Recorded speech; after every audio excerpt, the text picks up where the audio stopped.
All of us go through struggles, right? In our health or relationship, whatever it is, but through struggles come strengths. And people didn't talk about this as much. And, I probably have a post-traumatic, stress from it, going through brain injury after brain injury.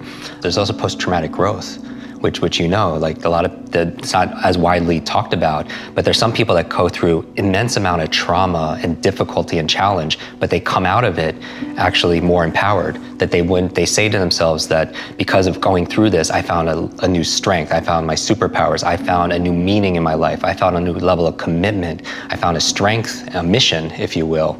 And they wouldn't, just a lot of them attest that they wouldn't trade that experience, no matter how painful it was at the time, for anything. And I find that growing up with reading challenges, and I couldn't read for an extra 3 years. I pretended how to read. It's like the imposter syndrome. It's like they have this image of how they want to be projected to the world, and then they have this image of what they fear they are, and then they have their real who they are. But I think a lot of people are suffering and overloaded and overwhelmed, and they're depleted because they're trying to hold these images in place, and then be themselves also as well in different contexts. That's why I love you, because you are the same on camera and off.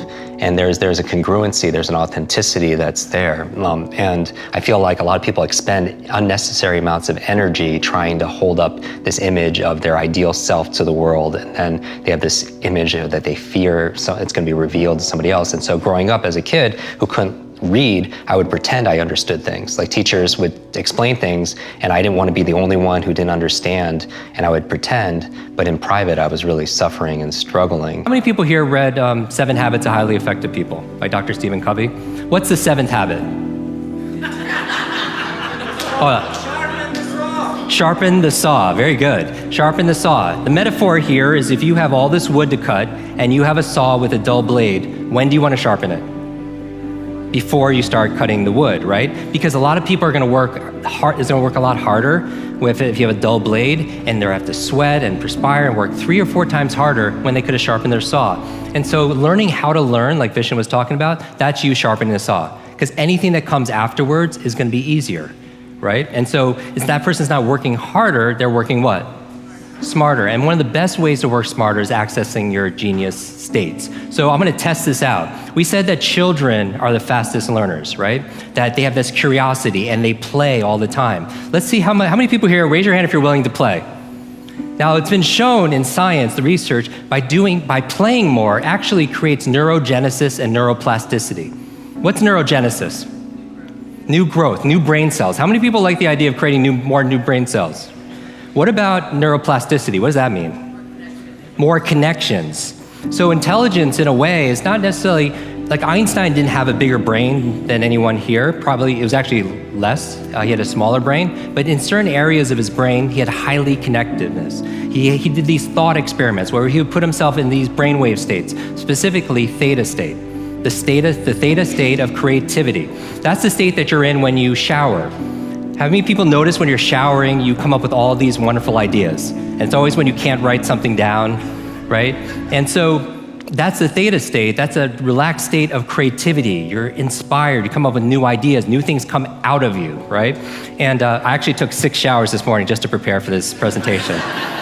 So it puts you in creative state. And so he had more connections in certain areas. And so you could promote that by playing more. Someone's watching this and they have something they want to change, and it's not sticking, then maybe it's the environment, maybe you could check about your habits, but maybe it's your beliefs and your values. Some people will not get themselves to read every day because they don't value reading every single day, right? Some people won't, let's say the behavior they want to change is, we did a podcast on how to remember names.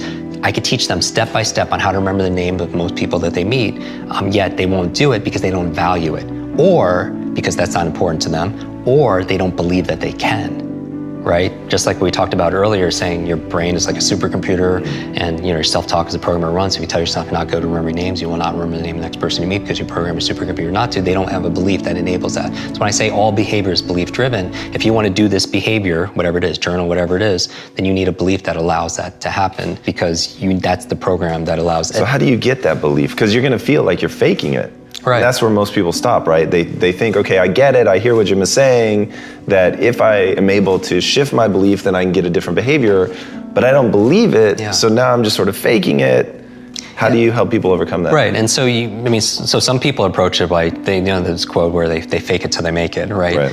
So my thing with belief is, like when I do trainings in groups or online, my favorite way of changing a belief is getting them to do something they never thought they could do, because it opens up another possibility. Like what? So for example, in 1954, Roger Bannister, he broke the 4-minute mile, right? And so, which is amazing, right? Throughout human history, nobody could run a mile in less than 4 minutes. Now, if you look into it, how he was able to do it is he would visualize himself crossing the finish line, looking at the clock, and it says 3:59, because he knew that success is an inside-out process. That first it had to happen in here in order for it to happen out there, right?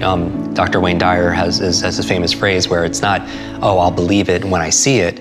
It's like, I'll see it when I believe it, right. Because it's the opposite, right? And so I always like modeling the outliers where most people kind of dismiss them. I was like, well, what's going on there that allows this person to get this kind of result, right?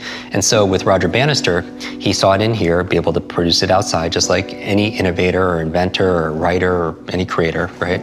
But what was interesting is, after that, what happened? Nobody could do it from the beginning of humanity. All of a sudden, one person does it. What happens after that? Everyone starts doing it. And so that's the thing. Now, what happened? Was there a big change that year in, training methodology and nutrition? Or no, it was a change of belief, right? Because the belief back then was, if you ran a mile in less than 4 minutes, not only would you die, it was your heart would explode in your chest.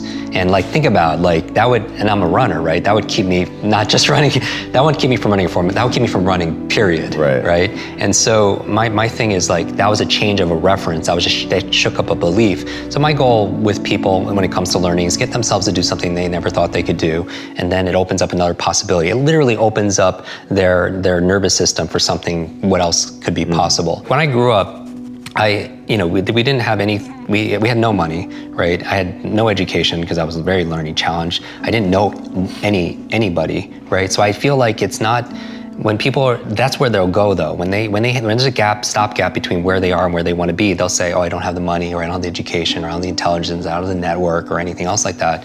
And what you know, as for all incredible success you've had and the value you've created for the world, is that it's not about resources, right? Because we know a lot of people who didn't have any resources that were able to impact the world. It's about our internal resources. And what I'm saying is optimizing our environment, optimizing our behaviors, our capabilities, our beliefs and our values, and our identity, right? At the highest level, our identity, because you can't just change your belief or your values or your behavior even if you don't believe you're that kind of person. That's why I kind of always go to the superhero mythos, because I want people to claim that identity. I call it the superhero you, that version of ourselves that we're not waiting for Superman or Batman or Wonder Woman. It's like, you are Wonder Woman, you are Batman, you are Superman.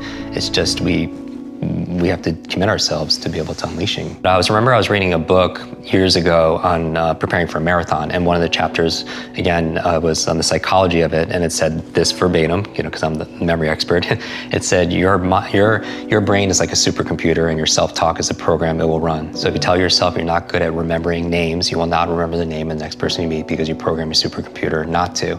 And I always tell people that, and now I don't think the brain is like a supercomputer. I think it's a weak metaphor for what it is, because this is like a living computer that could do so much more and has different capabilities. But I would say that your self-talk is important, and it is the program that we will run. And I always tell people to keep it positive, keep it empowering, because your mind is always eavesdropping on your self-talk, right? And you have to be careful what you say to yourself, because it's this unconscious command. So I would be very careful, when I get nervous, or I feel like I think some of the most successful people live at the edge of their limits, and they play there also as well. And so whenever I feel in my nervous system, I feel like I can't do it, then I feel like I really must do it, because I feel like how we do anything is how we do everything. Try to practice every single day is stress management. So if you want to know what the biggest obstacle is for people's brains is stress. Stress creates cortisol, adrenaline in your body, and it's really good for fight or flight. It's not really good if you need to take a test. It's not really good if you need to study. It's not really if you have to read reports and journals and learn something brand new or learn a language. Sure. Because that'll shut down parts of your brain. Wow. So those are the 10 things that I focus on every single day. That's what's going to move the needle more than anything.